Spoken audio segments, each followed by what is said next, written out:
My name is Catherine Christopher, and I'm a student at Southern New Hampshire University. Today, I will be discussing 3 articles. Article number 1 is Various Assaults Shake Texas Town, which is in the article of the New York Times. Article 2, Walmart announces Great For You food labeling, which is in the Walmart report. And Article 3 is Grief and Protests Follow Shooting of a Teenager, which is in the New York Times.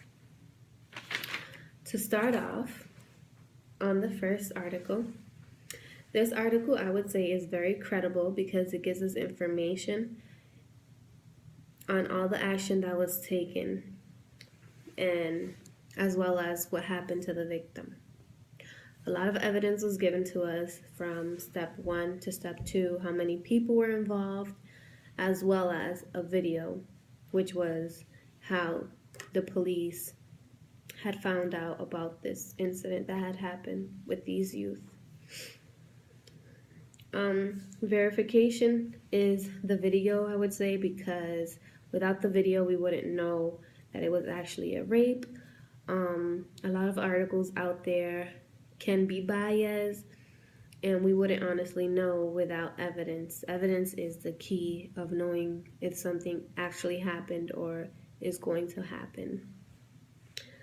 This is an article that is actually named, so the fact that it's a named article, us as readers would think, hey, we can take this person's word because it's not anonymous, or we can actually go ahead and contact the person to get more information if we feel unsure about what they are putting out there for us to know.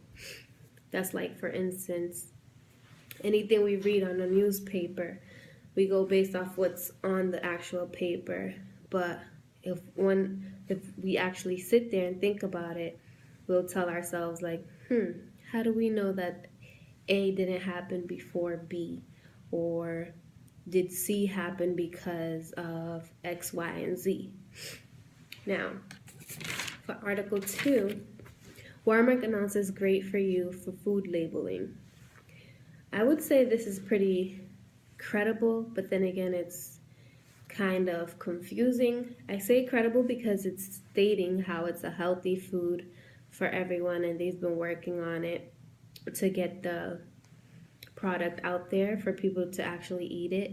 It's low on sodium and on sugars. Now, the confusing part is there's no actual evidence that it's actually healthy. Yes, the label says one thing, but as an outcome from a person actually eating it, how do we know that it actually is good for you?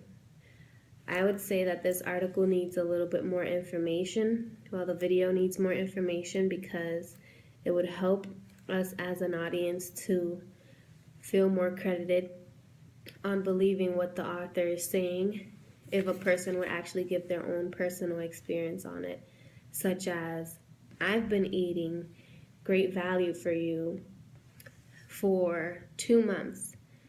I stopped drinking soda. I've been eating only Great Value For You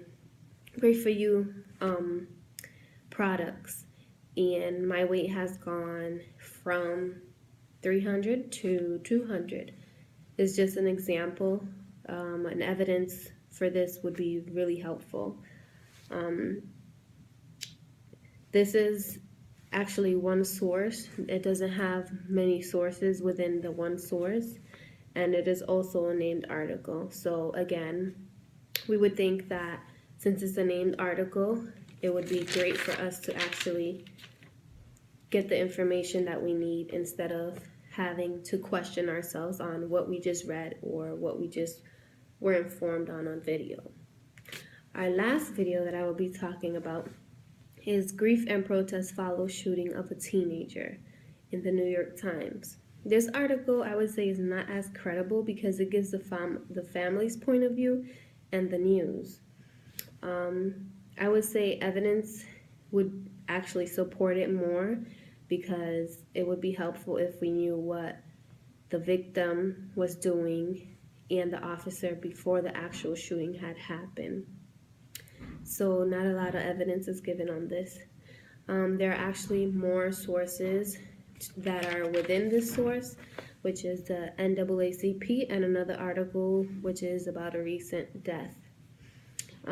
This is also a named article, and I would say that, again, since it's a named article, it would be helpful for us to actually ask questions to the person who wrote it, because how would we know for sure that this happened?